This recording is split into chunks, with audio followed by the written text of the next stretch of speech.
Let's play Crossout Cannoneer. I'm your pilot, dangerously incompetent. So this is a Spring Mayhem battle, and I'm driving the Cannoneer, and we're going to go through the battle, and I'm going to comment on it. And it's a totally random battle, just totally indicative of my performance in Spring Mayhem today. Nothing special about this battle at all. Honest. Truly, very truly, nothing special. Totally indicative. I haven't picked it specially because I did really well, and that's the one I'm showing you. So it looks like looks like I'm an awesome player. Anyway, enough of that. Right, I'm playing the Cannoneer because it's one of the two powerful vehicles in this game mode. The other one being the Scout. Hardly anyone plays the other builds. Now everything's sort of been settled down, people worked out what's going on, and the Cannoneer is powerful because it does a bucket load of damage. It really does, and that's why I'm playing it. Whereas the Scout's good because it's really accurate. It can be really accurate, and it can has a radar detector, so it can see people at a reasonable distance and light them up. More on that later. Now you can see me shooting at an enemy Cannoneer who's done a foolish thing. I think that's a foolish strategy. A tactic of, instead of going for the base and capturing a base, and he's come forward on his own in order to shoot at the people in the base and kill them.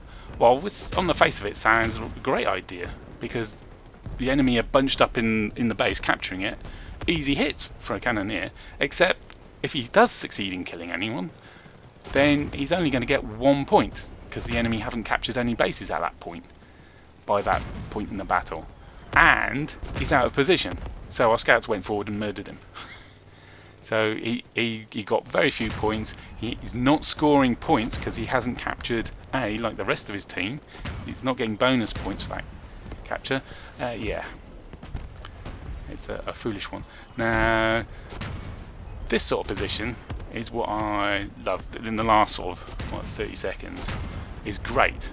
Is exactly what I want. I've got a screen of scouts in front of me, and because they got the radar detector, they can light up the enemy, and then I can shoot basically off the mini-map. I don't have to see the enemy in order to hit them. I can be sitting behind the landscape, the buildings and the ships and dips in the ground, perfectly safe. The enemy can't shoot me, I can shoot the enemy. I've got time to aim, and off we go.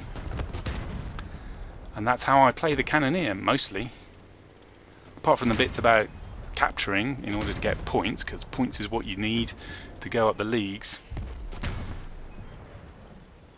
That's what I do. Hang around, not way out the back, because he's only so far back. You only got so much range on this thing. And this is, oh, I'm in a bit of a problem now. Oh, he could have got me, but he's ignoring me. He's going for C. So I got away with it. The Cannoneer, you can't shoot point blank.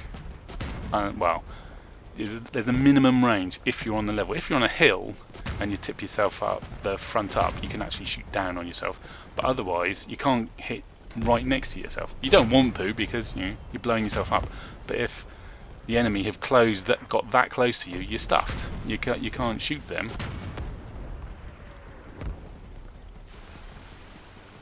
And they can shoot you and you're dead, and that's the weakness of the Cannoneer. The other weakness is it's very top heavy and tends to roll over quite easily. Fortunately, it's fitted with a car jack. And also, when you're concentrating on aiming and shooting, you're not looking where you're going, and you bump into things. If you're sitting still, you're a sitting duck. Whatever you're playing in Mayhem, you do not want to sit still for any length of time because the Cannoneers will get you. The Mandrake does a big pile of damage, and pretty much everything has got exposed ammo boxes, apart from the Scout. But the Scout doesn't have that many hits to start with. So with the Cannoneer, you can one-shot pretty much anyway. There you go. Someone has just one-shotted me.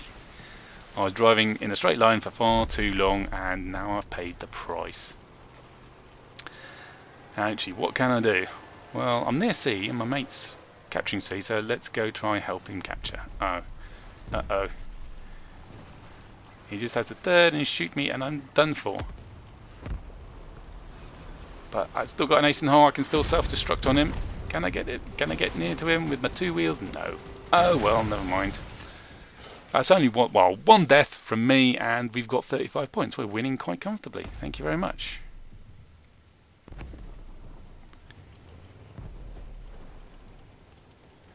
So what to do now? So somebody crying for help in B. Now that's a good thing to do. When you're engaged, well, he was a Cannoneer, you soon blow up then. When you're engaged, unless you're a scout, no one else knows you're engaged. You're just wibbling around on the map. You're probably wasting time doing stuff.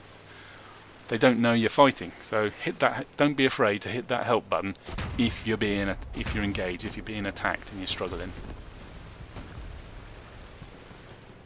And let everybody know that there's an enemy near you. See, here you go. I'm right behind the ships and everything else. I don't need to see him. I can see him on the mini-map. I don't need to see him with my eye. And there you go. Poof! Indirect fire for the win. Now, although the Cannoneer's got mandrakes on it, they're not like the regular mandrakes in the rest of the game. They don't fire a volley. They fire 2 single shots, and then you have to reload. So you have to get used to that. So I don't fire both at once. I fire one, and then fire its second shot, and then while that's reloading, I start looking around with the other one. So I've got a constant, well, not constant, but a spread out rate of fire. Yee, there's another one-shot kill. Poof, dong.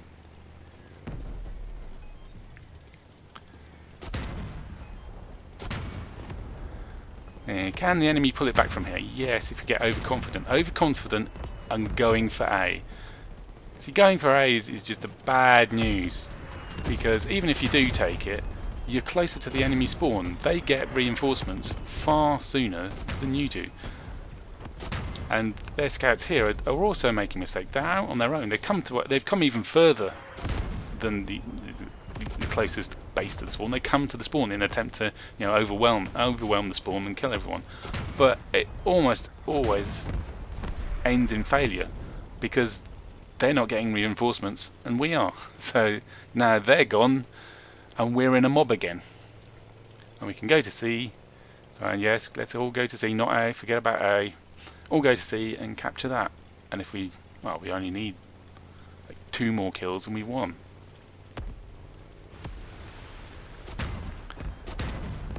No idea whether there's any enemy in there, but you can always chance it. You always got to be looking around when there's no scouts close to you, looking around for those little silhouettes where the enemy might show up. See, Flick PL did the wrong thing. He's gone towards that scout. He should have stayed away from that scout. Or was Flick PL the I thought Flick PL was a Cannoneer, but it might have been a scout. But anyway, here we are again. The scouts are busy engaging, showing them up on the mini-map, and I can just rain down fire. And anyway, there we go. There's the win. So I didn't actually do that much damage, so not a great score, you might say. But come on, let's have a look at the stats, because what we really want to see is how many points I got. I got way down the list, but I got the most points on the team. I got 36 points, and this is a silver, so we're paying 10 points to get in. 26 points onto my total. Lovely. Even though I didn't do that much damage, because I made sure I captured a base right at the start. And I got extra points for doing that every time I got a kill. Ooh, look at that. Would you believe it? That was the battle that took me into gold. As I said, totally random battle, and yeah, just indicative of my performance all round, yes. Loads of points, which is what I was aiming for. And when you get into the gold, well, when you come to bronze, you get a monument that you can stick in your range, and when it goes to silver, it turns to silver, and when you get to gold, it turns into gold. So let's go have a look at my nice new gold monument. To go up with, that was the tank's last winter mayhems, and this obelisk is Spring Mayhem's tank range. Let's just give it a rub for good luck, shall we? Ah, yes. Whoops, don't fall over. Anywho, that's the battle done. That's the video done. Don't forget to hit subscribe and like this video if you want to see more like it. And don't forget, if you've got any questions, you should go to my Discord server, link in the description below, and ask them there. Toodles!